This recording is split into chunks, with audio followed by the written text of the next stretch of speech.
Eski газеттерде халық язмышы ил тарихы. Бірінші 5 жылдықта Башқұртстанда ебәкселек қожалығы ойыштырыла. Бұның үшін Үфі, Топорин, хәзіргі Кушнаренко, Юмата райондарында 1928 елда ук тут ағастары утыртыла. Олар туңмай, яқшы қышлау хүдімтелерін бере.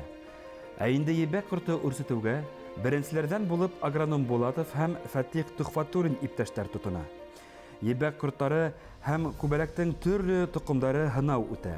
Мәсәлән, 1932 елда ебәк уражайы элекке ебәкселек төбәктәренә караганда күберәк алына.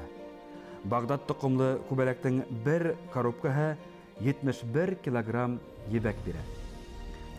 Авыл хужалыгы күргәзмәһендә Бүздәк төбәге Рим колхозынан ебәккә тулган корттар бар тамашасына әсир итә.